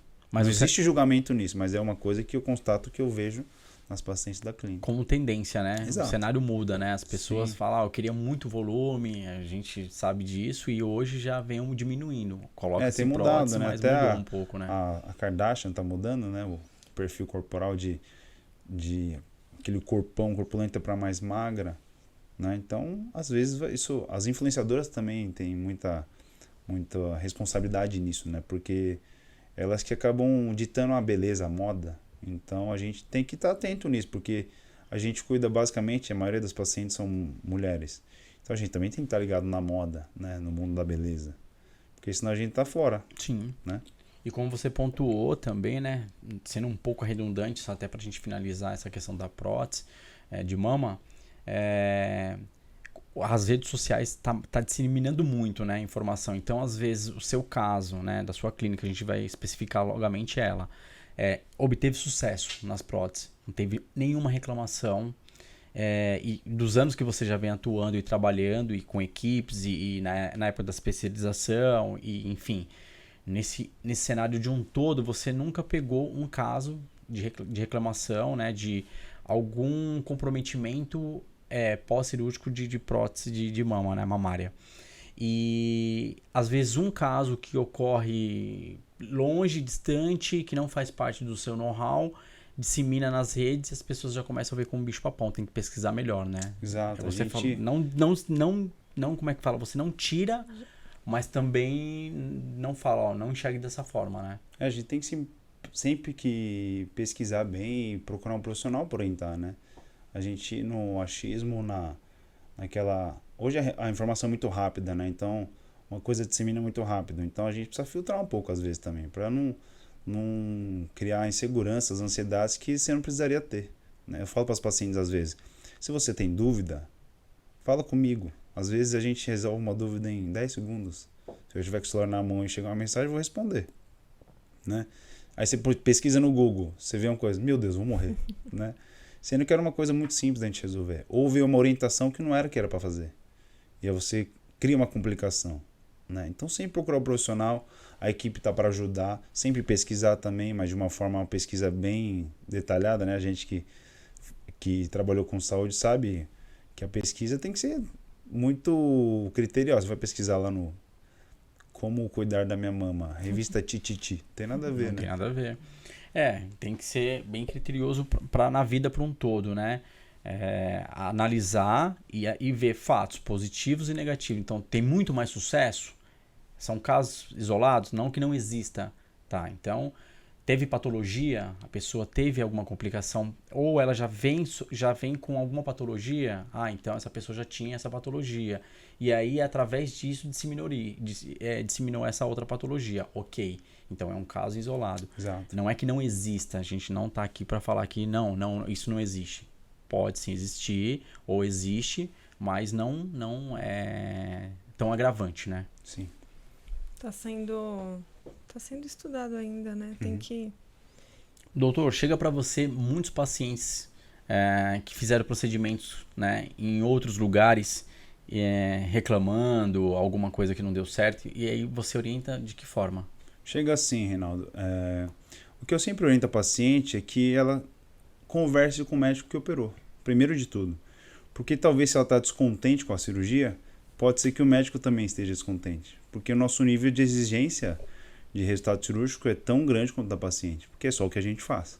Então, o primeiro passo é conversar com o médico, falar do que está te incomodando, né, para que vocês consigam chegar num bom senso, num senso comum, né, e consiga melhorar de alguma forma ou uma proposta de tratamento diferente, né. É claro que eu estou sempre aberto a poder ajudar a paciente a melhorar, mesmo que ela tenha complicações de outros lugares, isso não importa muito. Mas eu não quero, às vezes, que a paciente sinta que o médico não está nem aí, porque às vezes a gente tem um resultado que a gente também não gostaria na cirurgia e a gente fala, pô, isso poderia ter sido melhor, entendeu? Então, a conversa, eu acho que a relação do médico com o paciente é muito importante. Se isso foi quebrado, é outra história, né? Se já foi conversado e não foi chegado a um senso comum, vai ser um prazer ajudar. Então, uma das principais complicações que a gente recebe de cirurgias anteriores de pacientes é o que a gente comentou da hidrolipo, né? Irregularidades abdominais, pacientes que fizeram lipo e geraram aquela barriga mais craqueladinha ou que teve uma flacidez, e a gente tem algumas tecnologias para tratar a flacidez. Então, a gente consegue ajudar o paciente nesses aspectos. Mas lembrando sempre do primeiro passo, que é sempre conversar. Agir dentro da ética, né? Exato. Muito legal isso daí. Você já, como pode-se dizer, corrigiu algum procedimento, alguma insatisfação? Então, as principais que a gente acaba corrigindo de cirurgia é com relação à lipoaspiração, né? Que essas irregularidades, a gente consegue melhorar um pouco nessas regularidades com a cirurgia nova e melhorar a qualidade de vida, a parte psicológica do paciente, né? Isso é o que mais a gente recebe. Mas é bastante frequente até. Legal, legal. Doutor, uma pessoa que está acima do peso e vai atrás de fazer uma cirurgia, né, em busca de ter um corpo, né, mais... Ela consegue ter um resultado satisfatório ou não? Isso depende muito, tá? Porque quando a gente pensa em resultado de cirurgia para contorno, a gente tem que ter aquele balanço que a gente conversou um pouco antes do balanço corporal para que a gente consiga atingir um bom resultado. Porque a relação da pele e a gordura, que é o que está mais superficial no corpo, às vezes você tem uma região de gordura que te incomoda ali, né? Mas aquela região de gordura, ela que sustenta aquela pele da região. Então, quando a gente vai tirar essa gordura, por exemplo, se ela for em excesso, a tendência é a gente tirar a sustentação dessa pele e gerar uma flacidez. Um exemplo bem prático disso é algum paciente que faz, por exemplo, cirurgia bariátrica. Essa pessoa perdeu grande parte da gordura dessa região. O que acontece com a pele? Cai, né? Então, na lipoaspiração, por exemplo, a gente quer tirar o máximo de gordura dessa paciente num determinado tempo de cirurgia. A tendência da gente tirar essa gordura é gerar flacidez. A gente tem algumas tecnologias que auxiliam nesse processo. Mas se essa gordura ser retirada for muito grande, é certo que vai ter flacidez. Então, se ela programar melhor a cirurgia e essa gordura, sei lá, que tem 10 centímetros na programação, ela chegar com metade, ela diminui o risco de flacidez pós-cirúrgica. Entendeu? Então, a programação cirúrgica é importante nesses casos que o paciente está muito descontente com o corpo, porque tem muita gordura, e na realidade ele não está no momento dela operar. Se ela operar nesse momento, a possibilidade de ter um resultado insatisfatório é muito grande. Tá? Então, o segredo do sucesso nesses casos é você dar aquele apoio multidisciplinar para preparar a paciente para a cirurgia. Para chegar no dia da cirurgia, ela está com menos gordura do que naquela primeira consulta, né? E a gente conseguir fazer a cirurgia e entregar um resultado que ela vai ter muito prazer de melhorar, de aprimorar com um educador físico, com uma nutricionista, e tende a resolver o problema, né? Não criar outro. Que no caso, se a gente operasse naquele excesso de gordura, o problema criado ia ser flacidez. E já ia tendo uma vida mais saudável também, praticando Essa exercício para poder manter também, né, depois da cirurgia. Exatamente. Né, uma reeducação também. Eu brinco assim com os pacientes que a cirurgia plástica é a cerejinha do bolo. Sim. Né?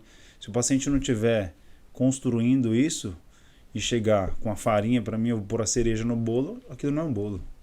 Né? Então ele chega com esse processo, a gente dá o detalhamento cirúrgico, sana o problema e ela volta a continuar construindo, aprimorando esse bolo, enfeitando o bolo, né? Dando um outro andar para o bolo.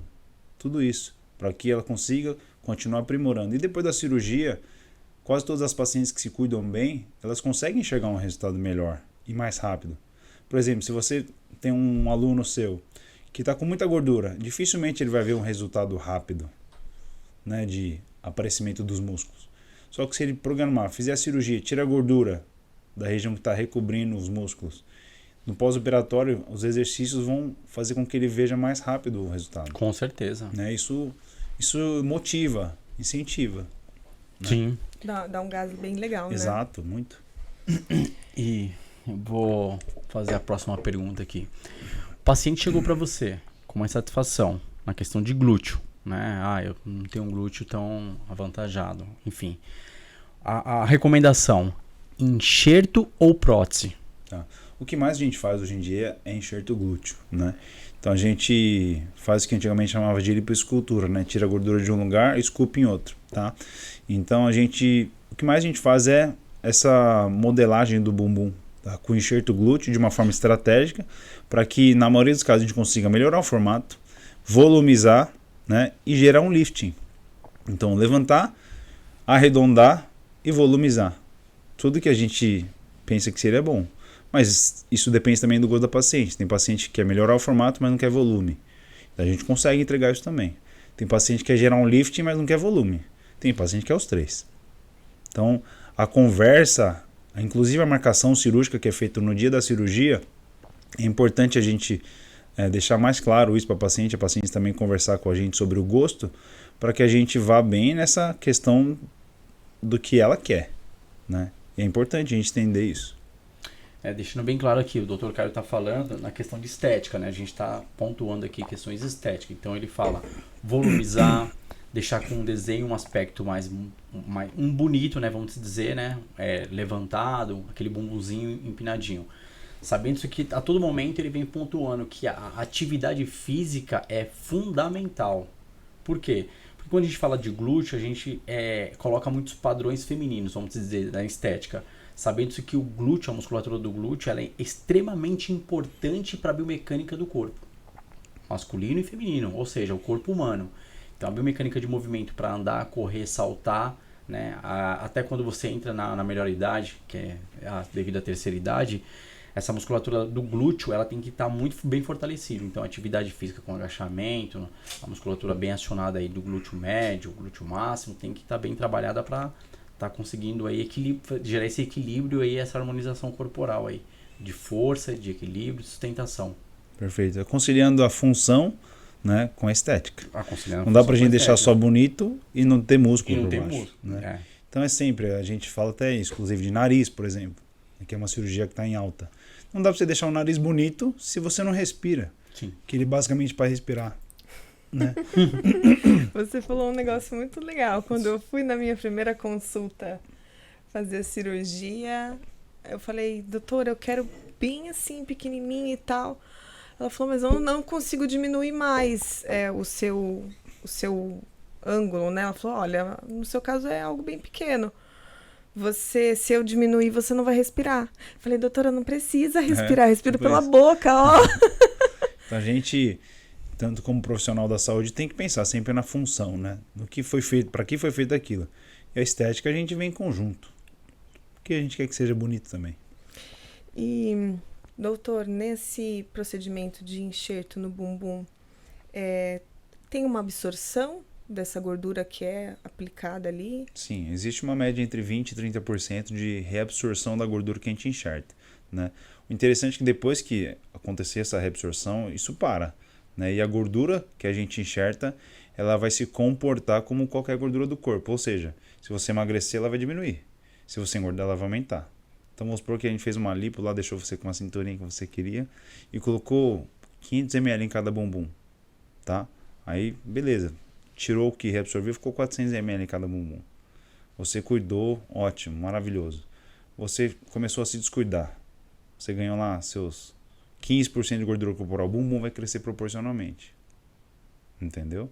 Se você emagrecer de uma forma muito restritiva, vou fazer uma dieta restritiva, você vai diminuir essa gordura proporcionalmente. Tá? Então é importante fazer a cirurgia e manter o balanço de gordura, massa muscular, para que não oscile muito o comportamento do enxerto. Entendi. Doutor, quantas cirurgias em média você faz por dia e qual foi o maior número de cirurgias no seu dia, assim? O máximo de cirurgias acima de 3 horas que a gente faz no dia são 2, uma parte da manhã e uma parte da tarde, né? Mas cirurgias que são um pouco mais rápidas, como por exemplo prótese de mama, a gente já cheguei a fazer 7 próteses no dia, tipo das 9 da manhã às 8 da noite, né? Com tranquilidade, sem pressa. Sim. Mas é uma cirurgia que é um pouco mais rápida, a inclusão de prótese, aquela que vai só ao corte e coloca a prótese, é um procedimento mais rápido para o cirurgião. Então a gente consegue ter mais cirurgias dessa durante o dia, tá? Cirurgias como lipoaspiração com abdominoplastia, lipoaspiração com mastopexia, o lifting mamário, são cirurgias que demoram um pouco mais, né? Então, a depender da complexidade do caso, eu falo para a minha equipe, falo, olha, esse dia deixa só essa paciente, né? Que essa paciente já operou 8 vezes a mama e não está contente, veio para você resolver, doutor. Então eu sei que é uma mama mais complicada, né? Que existem fibroses lá dentro, existem várias cicatrizes, então se a paciente confia em mim, eu tenho que entregar meu máximo. Então, se eu entregar meu máximo, eu deixo só ela no dia, né? Então, é lógico que toda paciente merece o máximo, mas existem casos que são mais complexos que a gente precisa, às vezes, fazer, olhar, parar, refazer, desmanchar e fazer várias vezes a mesma coisa. Precisa de um pouco mais de concentração ali, né? Focar, na verdade. Sim. Até mesmo para você superar suas expectativas. Porque a gente cria uma expectativa, né? Em cima do procedimento. Muito. A gente tem um nível de exigência muito alto, assim, e a gente para na cirurgia, olha, acende a luz, apaga a luz, posiciona o foco, palpa a região, para que a gente veja se está tudo dentro do que a gente programou, né? Então esses detalhes são coisas que acabam, em alguns casos, fazendo com que a cirurgia demore um pouquinho a mais. Por exemplo, doutor, quanto que demora uma cirurgia para fazer você uma lipo com Renuvium de uma paciente só na barriga e nas costas? Eu acredito que por volta de 3 horas e meia, 4 horas. Então não é uma cirurgia rápida, mas é uma cirurgia que tem muito detalhe, né? Então se existe detalhe, a gente precisa estar atento aos detalhes. E às vezes esse detalhe demora um pouquinho, né? Mas eu já fiz uma cirurgia que demorou 2 horas, doutor. Falei, sim, por isso que você está aqui me procurando, né? Você está procurando uma cirurgia boa, com um resultado bom, ou cirurgia rápida, né? Eu tenho pressa para começar. Por que eu tenho pressa para começar? Porque a paciente está em jejum. Eu não quero que ela fique em jejum muito tempo. Mas a pressa para terminar é no momento em que a gente achar que está executado de forma maestral, sabe, a cirurgia. Sim. Então esse é o momento de terminar a cirurgia. Não é o momento, deu 4 horas, acabou. Não, se eu achar que ainda tem algum detalhe que pode melhorar, a gente vai exceder um pouquinho o horário, desde que seja seguro também. Então tem sempre essas dualidades entre segurança, resultado, segurança e resultado. É uma coisa que a gente está sempre na ponta da língua, né? A gente não pode buscar um resultado sem pensar na segurança e nem só segurança sem resultado. E conforme você mencionou, geralmente 3, 4 horas, mas qual foi o tempo máximo? 12 horas, geralmente? Não, a cirurgia mais longa em geral dura 10 horas, tá? 10 horas e meia. Mas para fazer uma cirurgia com esse período, com esse tempo, a gente tem uma equipe maior que o comum, de equipe cirúrgica, equipe de instrumentação, para que a gente consiga agilizar a cirurgia. E é uma cirurgia que ela é mais pontual, não é uma rotina nossa, tá? Então, é lógico que a paciente precisa estar preparada, precisa estar com um organismo bom para fazer essa cirurgia. E se ela me perguntar, assim como qualquer de vocês que estiver assistindo, perguntar para mim, o que é mais seguro? Eu fazer todas as cirurgias ao mesmo tempo, na mesma hora da cirurgia, ou fazer uma de cada vez? A resposta, vocês já sabem, uma de cada vez é mais seguro. É mais seguro eu fazer 2 de 5 horas do que uma de 10, né? Então, tanto pelo tempo de anestesia, o risco de sangramento, mas a gente vai analisando o risco também para conseguir atingir o que a paciente quer dentro da determinada segurança. Mas essa cirurgia de 10 horas, geralmente, assim, um exemplo, é uma lipo que o BF do paciente está elevado? Pode ser, Não né? necessariamente. Não? Por exemplo, essa cirurgia que eu estou contando para você é uma cirurgia que a lipoaspiração foi tranquila, a paciente estava com média de 25% de gordura, fizemos uma abdominoplastia, então tiramos o excesso de pele do abdômen e fomos para... Isso foi 4 horas e meia de cirurgia. Então eu acho que eu gastaria mais umas 2 horas na mama. Só que a mama foi muito difícil, porque já tinha outras cirurgias anteriores na mama, né? Então a gente montava a mama e meu olho enxergava uma diferença entre uma mama e outra que eu não aceito, né? O meu perfeccionismo não aceita. Aí eu falei, então, eu preciso desmanchar essa porque tem alguma coisa que está fazendo ela ser ainda muito diferente do que a outra, porque elas já eram diferentes. A gente ia tentar equalizar. Eu falei, se eu tirar um pouquinho aqui mais, eu vou conseguir melhorar. Aí você tira todos os pontos que você já deu, abre a mama, tira aquele pedaço e fecha de novo. Fechou, falando, nossa, mas agora faltou um pouquinho aqui no meio. Aí a mesma coisa, desmancha todos os pontos, tira aquela região e remonta. Aí você vê, puta, agora aquela mama faltou um pouquinho de volume. Aí eu pego a gordura que a gente tirou e enxerto um pouquinho na mama. Então esse detalhamento é porque eu sou enjoado, né? Eu sei que eu sou enjoado, né? Minha mulher vai assistir e vai falar que eu sou enjoado. Mas é porque o paciente confia na gente, então a gente tem que entregar o máximo sempre, né? Mesmo que demore um pouquinho a mais. O anestesista falando para mim, Dr. Caio, vai tranquilo que está seguro aqui. O paciente está estável clinicamente, né? Os sinais vitais, pressão, frequência cardíaca está normal. A parte cerebral, que na cirurgia a gente usa um monitor da atividade cerebral. É como se fosse um monitor da atividade cardíaca, só que fica aqui na testa. Então ele vai vendo a atividade cerebral da paciente. Se ela está para acordar, né? Se ela está tá sentindo dor. Então hoje em dia a gente não usa o excesso de medicação anestésica. Porque aquele monitor está mostrando quanto que a paciente precisa de anestesia. Né? Não é igual antigamente, você dava uma injeção zona lá, o paciente chumbava, ela acordava 2 dias depois da cirurgia que já tinha acabado. Hoje não, essa tecnologia da anestesia também trouxe segurança no procedimento anestésico, como o colega veio aqui e já explicou muito sobre isso. Sim. Que legal. Bem bacana, né? Para esclarecer para as pessoas de casa, né? Muito. Passo a passo. Agora, assim, a gente sabe, sua clínica, cirurgião plástico e tudo mais. A gente também já trouxe aqui o doutor, que falou sobre bariátrica. Mas você já pegou pacientes, não estou falando dentro da sua clínica, né? Estou falando na sua vida clinicando, com obesidade, e aí você falou ter que fazer a lipo. Porque você falou que pegou o máximo de 25%, né? O percentual de gordura. Já pegou com mais na sua carreira profissional? E fazer a cirurgia ou programar? Não, programar, ou a pessoa não bateu o nível de BF, você falou, tá aqui, vamos fazer, e a gente tira um pouco de gordura dela. Sim, eu já fiz e com resultado inferior do que a gente poderia ter, se a gente programasse melhor.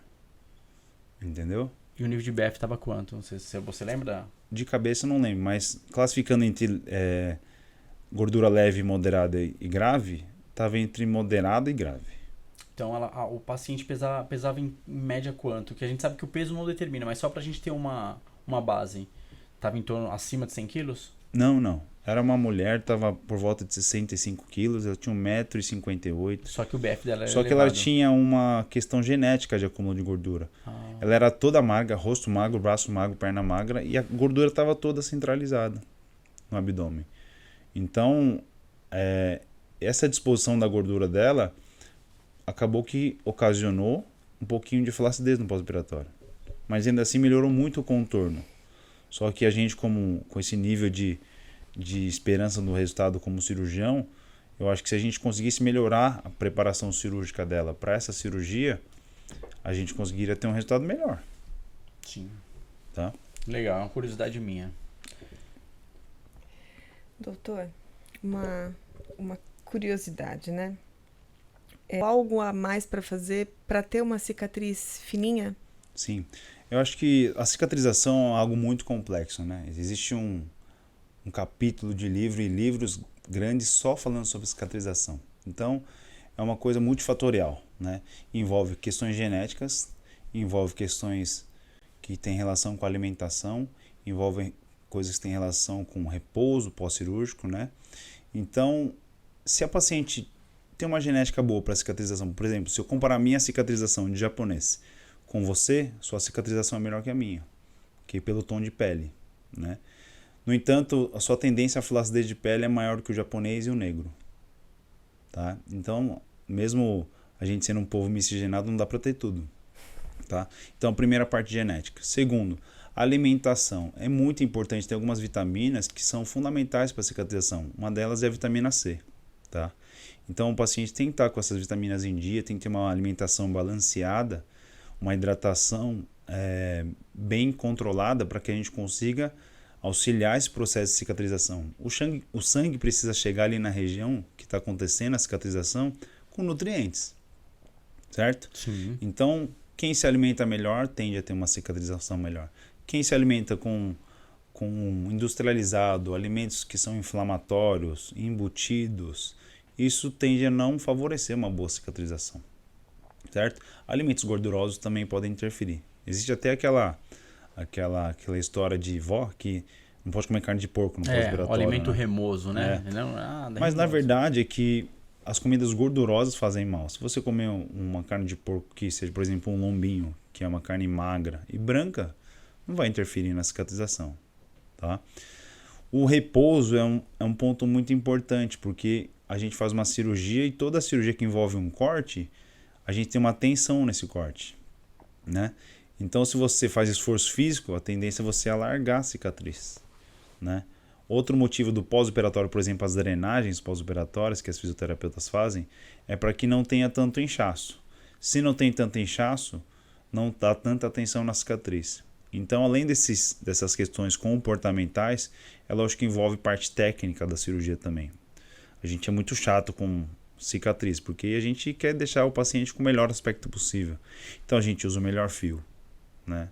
A gente usa um fio absorvível para não ter que tirar a ponta, sabe aqueles pontos de pronto-socorro de Santa Casa de Interior que às vezes é uma coisa de emergência, não tem o que fazer, é aquele ponto mais grosseiro. E depois tem que cortar. A cirurgia plástica é diferente, né?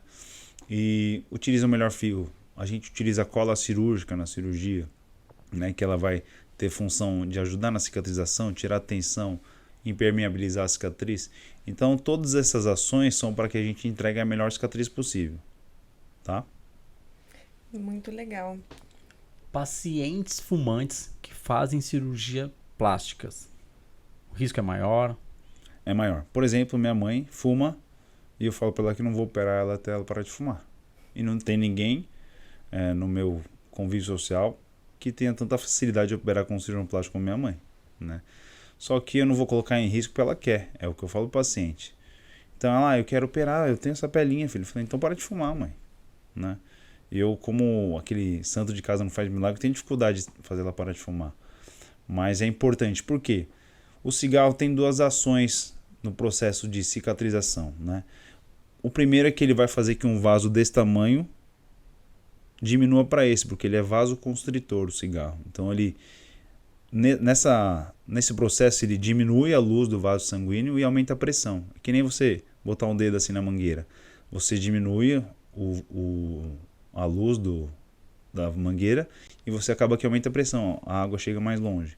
Mas ao mesmo tempo você diminui o fluxo, né? Você diminui a passagem de sangue ali na região. Então isso atrapalha a cicatrização, porque lembra que o sangue Leva nutrientes. precisa chegar com nutriente bom. E outro problema é que o cigarro pode ter mais risco a trombose, que é uma complicação que pode acontecer, que é comum em pós-operatório, tá? Por quê? Como a gente fecha o vaso, o trombo, que é formado pelo nosso corpo a quase todo momento, principalmente depois da cirurgia, ele pode entupir o vaso que está diminuído, ao contrário de um vaso de um calibre maior. Entendeu? Então, o cigarro, além de poder atrapalhar na cicatrização, ele pode aumentar o risco de trombose, que é algo que a gente nunca quer ter no pós-operatório. Show de bola. Então fiquem atentos aí, público de casa. Paciente diabética ou hipertensa pode fazer cirurgia plástica? Pode sim. Diabetes e hipertensão é uma das principais doenças crônicas da população brasileira, tá? Ele estando controlado, um paciente se cuidando, um endocrinologista, o cardiologista liberando para a cirurgia, falando que está tudo bem, tudo controlado, é possível fazer cirurgia sim, sem problemas, tá? É lógico que esse paciente precisa de uma atenção maior no pós-operatório, até em alguns casos passar na consulta de liberação cardiológica antes da cirurgia e depois também para acompanhar, certo? Muito, muito legal. Tem que ter um acompanhamento médico, né? Com certeza. Sempre, sempre. A avaliação cardiológica sempre, né? Sim. Porque uma cirurgia que vai envolver anestesia, não tem porque você não avaliar o coração da pessoa para fazer a cirurgia, né? Fora que a importância da cardiologia está em todos os lugares, né? O que bombeia nosso sangue é o coração. Exato, exato. Disse tudo, doutor. Qual tipo de cirurgia que está sendo mais procurada agora no momento, hoje? A tendência, assim, sua clínica? A cirurgia de lipoaspiração é a cirurgia mais procurada, né? Mais que prótese? Mais que prótese. Hoje as cirurgias que envolvem prótese, elas estão associadas à lipoaspiração. Seja prótese para aumento só, ou seja prótese com um lifting mamário, que é a mastopexia. São as cirurgias mais procuradas. Tá.